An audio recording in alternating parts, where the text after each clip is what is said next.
Bea Cukai Kudus bersama pemerintah Kabupaten Kudus memusnahkan barang kena cukai, BKC, ilegal di halaman Pendopo Kudus, Selasa, 17 Juni 2025. Barang yang dimusnahkan tersebut ada sebanyak 6 juta batang lebih rokok ilegal dan 50 liter minuman yang mengandung etil alkohol. Pemusnahan jutaan batang rokok ilegal tersebut dengan cara membakarnya sebagian kecil. Kemudian sisanya dimusnahkan dengan cara ditimbun di TPA Tanjung Rejo Kudus dengan diangkut menggunakan 8 truk. Kepala Kantor Bea Cukai Kudus Leni Ika Wahyudiastuti mengatakan, sebanyak 6 juta batang lebih itu terdiri atas 5,98 juta batang sigaret kretek mesin, SKM, 1.760 batang sigaret kretek tangan, SKT, 19.180 batang sigaret putih mesin, SPM, dan 50 liter minuman yang mengandung etil alkohol, MMEA. Secara keseluruhan berat barang ilegal ini diperkirakan mencapai lebih dari 10 ton. Total nilai barang yang dimusnahkan mencapai 8,28 miliar rupiah dengan potensi kerugian negara 5,75 miliar rupiah, yang rinciannya dari penerimaan cukai sebesar 4,48 miliar rupiah, PPN sebesar 819,96 juta rupiah, dan pajak rokok 447,69 juta rupiah, kata Leni.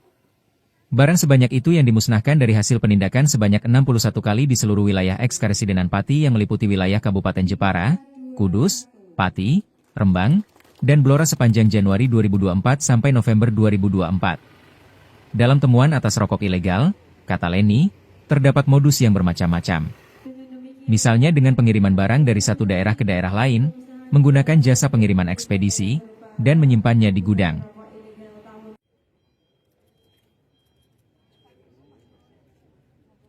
Jumlahnya berapa dan modusnya apa aja Bu? Oh iya, kalau jumlahnya nanti secara detailnya tadi kan sudah saya sampaikan juga sekitar ada 10 ton, lebih dari 10 ton, kemudian 6.1.379 batang. Nanti ada teman-teman akan menerima lembaran siaran persnya untuk melihat detailnya. Okay. Kemudian modusnya macam-macam. Ada dari, karena memang tadi yang sudah disampaikan Pak Bupati, melintasi wilayah kerja kami, karena wilayah kerja kami ada 5 kabupaten yang seperti yang saya sebutkan tadi. Ngapalkannya gampang, Paku, Jembara, Pati, Kudus, Jepara, Rembang, Blora. Nah itu memang melintasi 5 kabupaten ini, termasuk salah satunya Kabupaten Kudus. Bisa dari provinsi sebelah, bisa dari mana saja. Kemudian modusnya bisa karena perlintasan yang dibawa oleh sarana pengangkut, bisa juga karena pemeriksaan bangunan. Jadi ada bangunan kosong yang memang terdeteksi ada rokok ilegal di dalamnya, bisa juga karena perusahaan jasa titipan, jadi pengiriman paket dan lain sebagainya yang mungkin terindikasi itu berisi rokok ilegal. Jadi kurang lebih informasi. Sudah ada master yang tertangkap mungkin untuk Nah, mereka itu sistemnya adalah seperti jual putus ya.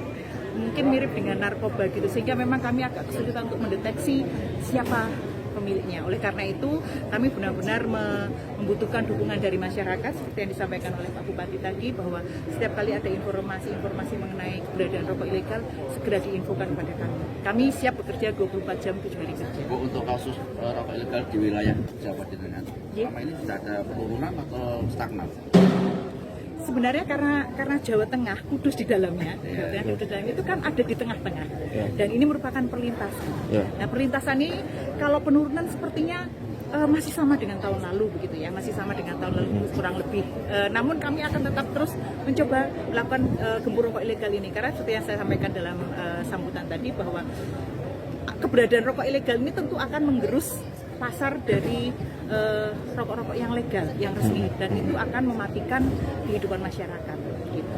Ada angka penurunannya nggak Bu, melemahnya pasar rokok legal atas peredaran rokok ilegal? Sejauh ini saya tidak mendapatkan data pastinya melemah ya, tapi setiap kami melakukan intimasi dengan rokok-rokok, pengusaha rokok yang legal, itu mereka menyatakan keluhan bahwa ada penurunan produksi karena saingannya bukan lagi rokok legal tapi rokok ilegal yang lebih murah ya. Yang lebih murah, karena kan kalau di Indonesia itu nggak peduli ada pitanya atau tidak ada pitanya, yang dibeli adalah yang murah. Gitu. Modus yang paling ramai apa Bu? Sejauh ini kalau rame masih berimbang, gitu ya, masih berimbang. Itu ya memang ada kami melakukan pemeriksaan bangunan dan kami dapati di sana sudah kosong, tapi ada barang kena cukai ilegalnya. Jadi udah ditinggal nggak ada pemiliknya gitu.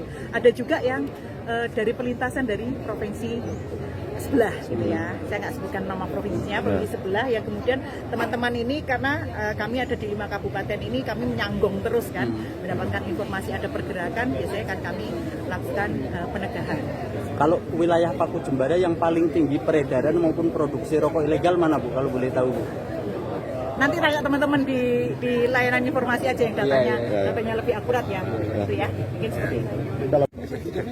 Terima kasih dari teman-teman Bea Cukai perwakilan Kabupaten Kudus ya, yang telah melakukan operasi dan menangkap rokok-rokok ilegal yang melintasi atau yang beredar di Kabupaten Kudus ya. Tadi jumlahnya hampir berapa ton Bu?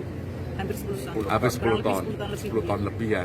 Ya, ini sebagai pembelajaran kita bersama, dan kami tanyakan tadi memang rokok ilegal itu kebanyakan dari luar kota atau yang melintas di Kabupaten Kudus. Kami harapkan nanti teman-teman pers, jajaran semua yang ada di Kabupaten Kudus, baik itu stakeholder yang ada ya, tokoh agama, tokoh masyarakat, bisa membantu kami dalam rangka menggempur rokok-rokok ilegal yang ada di Kabupaten Kudus. Sikap tegas dari Pemkab Kudus untuk menekan peredaran rokok ilegal. Kita akan bersama-sama. Nah, kita nanti bersama Bea Cukai, Pol PP, TNI, Polri, pengadilan, kejaksaan, dan nanti kami juga akan bekerja sama dengan dan instruksi kepada kepala desa, mungkin ada indikasi-indikasi produksi atau peredaran rokok ilegal bisa dilaporkan kepada Bea Cukai untuk ditindaklanjuti.